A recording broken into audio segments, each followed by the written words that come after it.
Hello and welcome back. In this chapter, we will create our own RBD destruction scene from scratch. And although with Houdini 18, it is faster and easier than ever to create RBD simulations, especially with the RBD material fracturing tools and the RBD bullet solver, it is still recommendable to get acquainted with the traditional DOP networks and the old-fashioned way of working. So as I have mentioned before, every workflow and every technique has its pros and its cons. So in one hand, the new RBD tools make it very fast to work and very easy to start prototyping. But on the other hand, the traditional DOP networks still give you more flexibility and in many cases are faster to calculate. But in the end, it's a matter of what the project needs and the preference of each artist that will determine which workflow to use. So let's take a look at what we will be creating.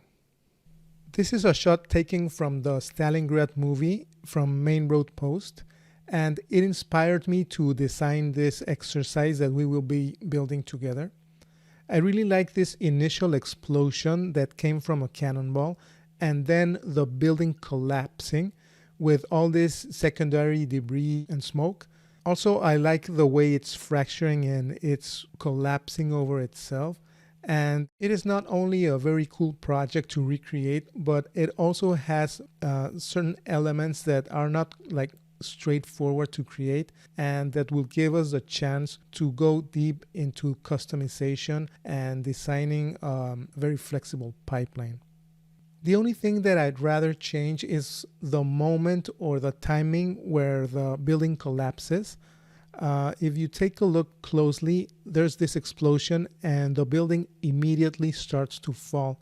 So what I would change is probably wait a few seconds or a few frames before the building starts collapsing. But this is just a matter of taste. Of course, in the end, each one of you can design your own shot or your own effect. And of course, it will be great to see what you guys can come up with. So let's dive into Houdini and get started. So this is a starting scene that I will include with the exercise files. The only thing that I won't be able to include is this tank geometry, which I downloaded from the internet, and I will use to create some interesting collisions for the scene. Of course, you could replace it with your own geometry, or you could download a similar model. So for now, I will hide this geometry.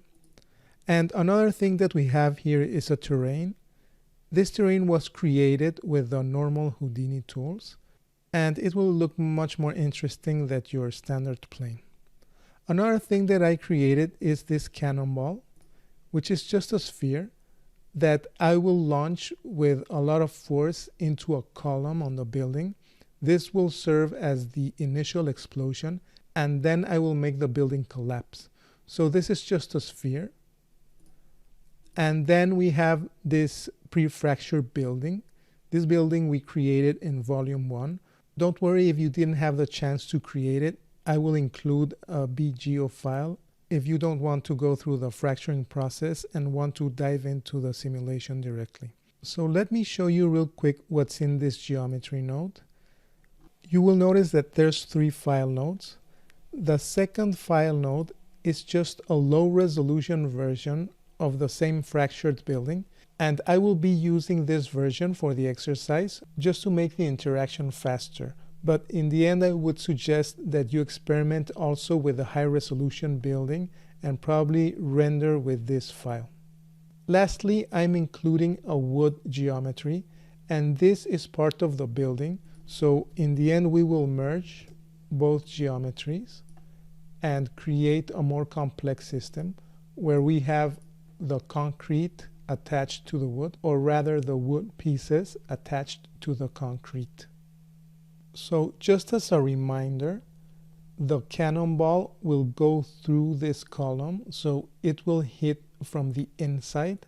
This will create an impact and break the column and probably break some pieces from the slab. And this will cause some fracturing, probably here and here, where I generated the most detail. And then we will have the entire building collapse downward. So for now, that's all you need to know. So let's get started.